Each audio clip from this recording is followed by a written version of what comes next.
안녕하세요. 이번 시간은 세입자의 경우는 하자를 요구할 수 있느냐라는 그런 질문을 많이 받아서 관련된 내용으로 세입자가 하자를 요구할 수 있는 것과 아닌 것에 대해서 그리고 이제 방법에 대해서 좀 설명을 드리고자 합니다. 먼저 이제 세입자도 당연히 하자가 있다면 요구를 하실 수 있는 게 맞습니다. 하지만 하자의 내용에 따라서 요구사항이 수용이 될 수도 있고 아닐 수도 있을 텐데요.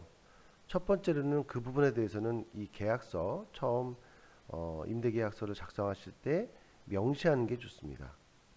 공동주택과 사실 상업용은 다른다고 볼 수 있지만 실질적으로는 계약서에만 잘 명시하시면 아무리 상업용이라 하더라도 반드시 하자 이행을 명확하게 받으실 수 있습니다. 또 계약서에 명시가 되지 않았다 하더라도 하자 요구는 당연히 받으실 수 있는데 다만 크게 두 가지로 분류해서 보시면 될 것 같습니다. 거주하시면서 소모로 발생하는 소모품에 대한 거는 하자 요구를 하실 수가 없습니다. 뭐 예를 들면은 도어락에 있는 배터리를 교체해 달라는 건 당연히 안 되시겠죠. 하지만 수리에 해당하는 것들, 뭐 예를 들면은 큰 것들은 난방이라든가 온수라든가 뭐 기타 등등의 어떤 그런 큰 수리들도 있고요.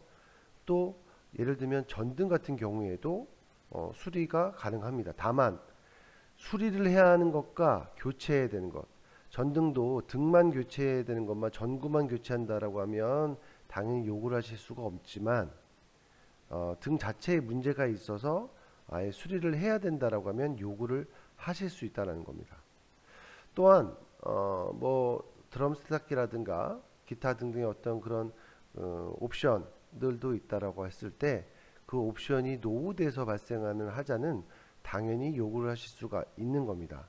하지만 뭐 예를 들어서 세탁기를 사용하실 때 본인이 그 세탁물에 잘못된 물건을 넣어서 그로 인해서 뭐 수리가 발생하는 거라면 그건 별개적인 부분이라고 볼 수 있을 것 같습니다. 자, 그런데 이제 문제는 중요한 건 바로 이 부분인 것 같습니다. 방법인데요. 뭐 인터넷이라든가 유튜브라든가 다양한 곳을 통해 가지고 세입자도 하자를 요구할 수 있는지 어떤 것들을 할 수 있는지에 대해서 뭐 찾아보시면 다양한 말들이 있습니다. 하지만 문제는 뭐냐면 방법입니다. 그 방법은 나와 있는 것들이 거의 없더라고요. 뭐 법령적인 부분이 약간 있다 하더라도 그 법령만 가지고서 집주인에게 하자를 요구해 달라고 했었을 때 사실상 거절되는 경우가 너무 많습니다. 그러니까 저희 지지 사회적 협동조합에서는 이러한 경우 직장 생활이라든가 바쁘신 분들을 위해서 해결을 해드리는 그런 서비스도 있기 때문에 저희 쪽으로 문의를 주시면 상황에 따라서 그 방법과 또는 저희가 수임을 대리인으로서 수임을 해서 진행도 해드리고 있으니까요. 저희에게 연락을 주시면 저희가 아주 최대한 신속하게 처리를 해드리도록 하겠습니다. 자, 이번 시간은 세입자도 하자를 요구할 수 있느냐? 있다.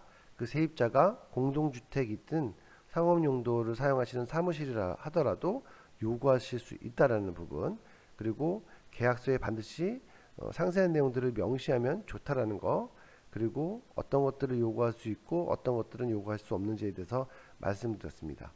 방법은 다양한 것들이 있기 때문에 그 형태에 따라서 건물의 형태에 따라서 저희가 1차적으로 어떤 건물인지 자료를 1차 자료를 주시면 그걸 토대로 해서 해답을 드리고 있으니까요.